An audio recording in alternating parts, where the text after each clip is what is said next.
अब हम class 10th के 8th चैप्टर के ऊपर बात करते हैं। 8th चैप्टर है इंट्रोडक्शन टू ट्रिग्नोमेट्री। इसमें एक वर्ड है ट्रिग्नोमेट्री, तो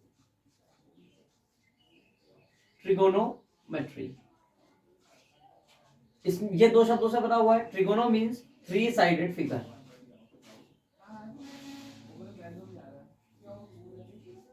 और मेट्री या मेट्रॉन मीन्स टू मेजर। ठीक है, तो हमें इसमें बेसिकली थ्री साइडेड फिगर का मेजरमेंट लेना है, वो ठीक है। पर थ्री साइडेड फिगर होते क्या है? बेसिकली थ्री साइडेड फिगर खाली ट्राइंगल्स होते हैं और इसके अंदर हम ऐसे ट्राइंगल्स को यूज करेंगे जिसके पास 90 डिग्री का एंगल हो या एक परपेंडिकुलर हो। ठीक है, तो इन ऐसे ट्राइंगल कहां मिलेंगे? राइट एंगल ट्राइंगल पे मिलेगा।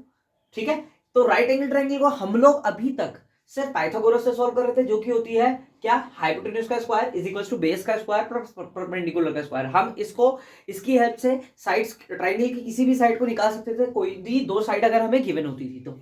नाउ अब जो आप ट्रिग्नोमेट्री के अंदर करोगे वो सॉल्व करोगे आप किसी एक पर्टिकुलर एंगल की हेल्प से किसी साइड को निकालोगे। तो इस प्रोसेस में हम एक चीज का बड़ा यूज करते हैं जिसे हम कहते हैं ट्रिग्नोमेट्रिक रेशियो। तो हमें 6 टाइप के ट्रिग्नोमेट्रिक रेशियो पढ़ाए जाते हैं, 6 रेशियो पढ़ाए जाते हैं। पहला होता है साइन, सेकंड होता है कोसाइन, थर्ड होता है टेंजेंट, चौथा होता है कोसेकेंट, पांचवा होता है सेकेंड, छठा होता है कोटेंजेंट। ठीक है, जिसे आप शॉर्टकट पे कह सकते हो साइन, कॉस, टेन, कोसेक, सेक, कॉट। अब साइन क्या होता है? तो साइन थीटा जो होता है आपका, ये थीटा एंगल के लिए, तो साइन थीटा की जो वैल्यू होगी वो क्या हो जाएगी? Perpendicular upon hypotenuse. ऐसे ही कॉस थीटा की वैल्यू हो जाएगी बेस अपॉन हाइपोटेन्यूज। ऐसे ही टेन थीटा की वैल्यू हो जाएगी परपेंडिकुलर अपॉन बेस। ऐसे ही कोसेक थीटा की वैल्यू हो जाएगी हाइपोटेन्यूज अपॉन परपेंडिकुलर। ऐसे ही सेक थीटा की वैल्यू हो जाएगी हाइपोटेन्यूज अपॉन बेस। और ऐसे ही कॉट थीटा की वैल्यू हो जाएगी बेस अपॉन परपेंडिकुलर। नाउ अब एक बात का जरा ध्यान रखना, जिस तरफ पे एंगल लाई करता है वो साइड बेस बन जाती है। जिस तरफ पे भी एंगल आपका दिया होगा वो साइड बेस बन जाएगी। जैसे यहां पर देखिए एंगल ए बी पे था तो ए बी हमारा बेस है, इस तरफ एंगल सी पे है तो एंगल सॉरी बी से हमारी साइड क्या है? बेस है। तो इसका अगर मैं निकालूं तो क्या हो जाएगा? फिर से वही चीज, परपेंडिकुलर सेम रहेगा, हाइपोटेन्यूज सेम रहेगी। Sine theta perpendicular upon hypotenuse ये आ गया, cos theta base upon hypotenuse ये आ गया, tan theta perpendicular upon base ये आ गया, cosec theta hypotenuse upon perpendicular ये आ गया, सेक थीटा होता है हाइपोटेन्यूज अपॉन बेस तो ये आ गया, कॉट थीटा होता है बेस अपॉन परपेंडिकुलर तो ये आ गया। तो अब ट्रिग्नोमेट्रिक रेशियो हमने डिस्कस कर लिया है। तो ट्रिग्नोमेट्रिक रेशियो के बाद हम उन रेशियोज की कुछ वैल्यूज निकालते हैं किसी पर्टिकुलर एंगल पे। तो वो निकालने के लिए हमें एक टेबल की जरूरत पड़ती है जिसे हम कहते हैं ट्रिग्नोमेट्रिक रेशियो टेबल। तो ट्रिग्नोमेट्रिक रेशियो का टेबल कैसे निकाला जाता है? देखिए, हम कुछ ही पर्टिकुलर एंगल्स की इससे वैल्यू निकाल सकते हैं। तो वो एंगल्स क्या है पहले ये जान लें। तो वो एंगल है 0, 30, 45, 60 एंड 90। हम इन एंगल्स की वैल्यू निकाल सकते हैं। तो किस तरीके से निकालते हैं? मानो हमारा जो एंगल है जिसकी हमें वैल्यू निकालनी है वो है रेशियो यानी कि साइन कॉस टेन, ठीक है, कोसेक, ठीक है, सेक एंड कॉट। ठीक हो गया? नाउ अगर मुझसे कहा जाए इनकी वैल्यूज निकालो तो किस तरह से निकालूंगा? देखो, पहले मैं क्या करूंगा, 0, 1, 2, 3, 4। अब सबको बारी बारी 4 से डिवाइड कर दूंगा और सबको अंडर रूट के अंदर रख दूंगा।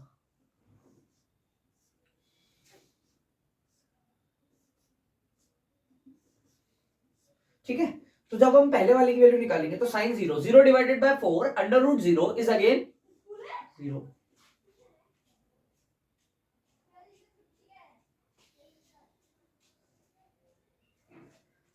1 डिवाइडेड बाय 4 और अंडर रूट, तो 1 डिवाइडेड बाय 4, 1 की रूट इज 1, 4 की रूट इज 2, 1/2। नाउ उसके बाद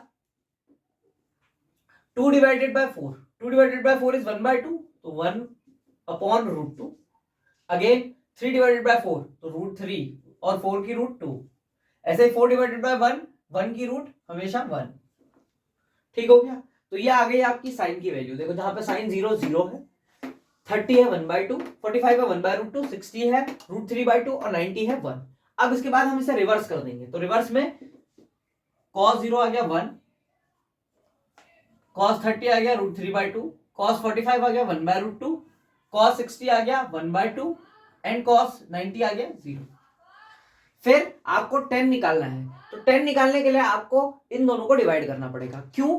क्योंकि tan थीटा का जो फॉर्मूला होता है, यानी कि tan थीटा की जो वैल्यू होती है वो होती है sin theta upon cos theta. इस वजह से तो sin थीटा आपके पास है हर एक एंगल के लिए, ऐसे सिमिलरली cos थीटा भी है, तो आप इसको डिवाइड कर देंगे। जब आप डिवाइड करेंगे तो आपको क्या मिलेगा, 0 divided bye 1 is again 0, 1/2 divided by 3/2 √3/2, तो it becomes 1/√3, 1/√2 divided by 1/√2 is again 1, √3/2 divided by 1/2 is √3 and 1 divided by 0 is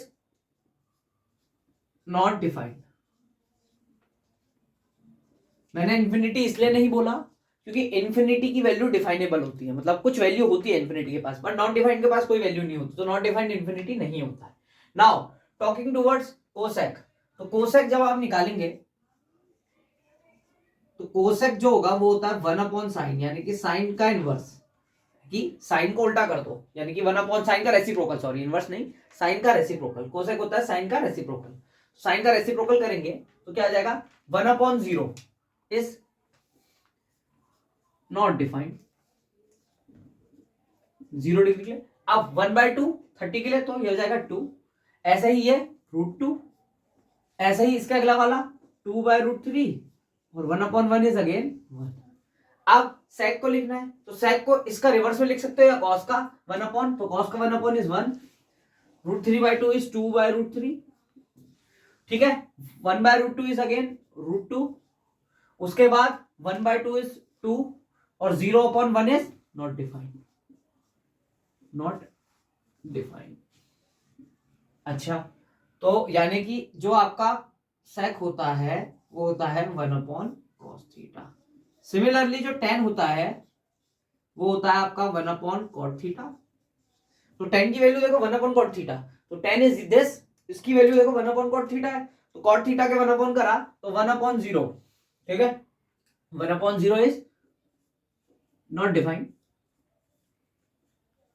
ठीक, उसके बाद √3, फिर 1, फिर 1/√3 और not defined upon 1 is again 1। तो यह आपका टेबल है जिसे आप कह सकते हो ट्रिग्नोमेट्रिक टेबल किसी भी ट्रिग्नोमेट्रिक रेशियो के लिए, यानी कि गिवन ट्रिग्नोमेट्रिक रेशियो के लिए ट्रिग्नोमेट्रिक टेबल किस वैल्यूज के लिए, 0, 30, 45, 60 और 90।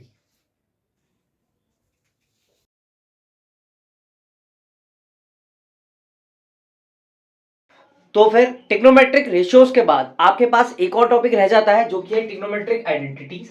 हम इसमें 3 आइडेंटिटी पढ़ते हैं, बाकी आइडेंटिटीज इसी के आधार पर निकाली गई है। इन आइडेंटिटीज का यूज ट्रिग्नोमेट्रिक रेशियोज के बीच में होने वाले रिलेशन को फाइंड करने के काम आता है। तो पहली आइडेंटिटी जो आप इसके अंदर पढ़ेंगे वो है sin square theta plus cos square theta that is equals to 1। तो अगर मैं इससे cos स्क्वायर थीटा की वैल्यू निकालूं तो आएगी 1 minus sine square theta. Similarly अगर मैं sin स्क्वायर थीटा की वैल्यू निकालूं तो आएगी 1 minus cos square theta. Second identity पढ़ेंगे 1 प्लस tan स्क्वायर थीटा जो कि होती है sec स्क्वायर थीटा। अगर मैं इससे tan स्क्वायर थीटा की वैल्यू निकालूं तो आएगी sec स्क्वायर थीटा माइनस 1। ऐसे ही sec स्क्वायर थीटा की वैल्यू निकालूं, sorry sec square theta minus tan square theta 1 के इक्वल होता है।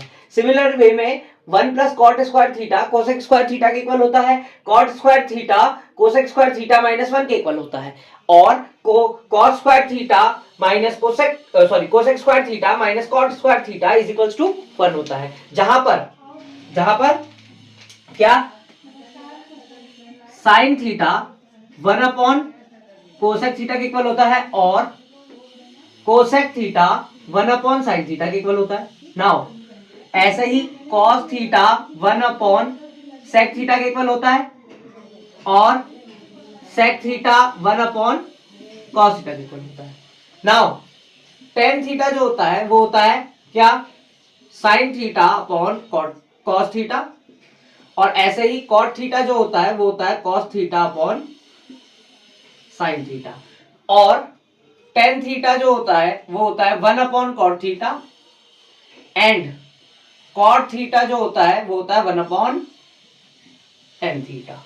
अब अगर कोई भी फॉर्मूला या कुछ भी मेरे से छूट गया हो तो लेट मी नो इन कमेंट्स, मैं उसको इस वीडियो के अंदर ऐड कर दूँ।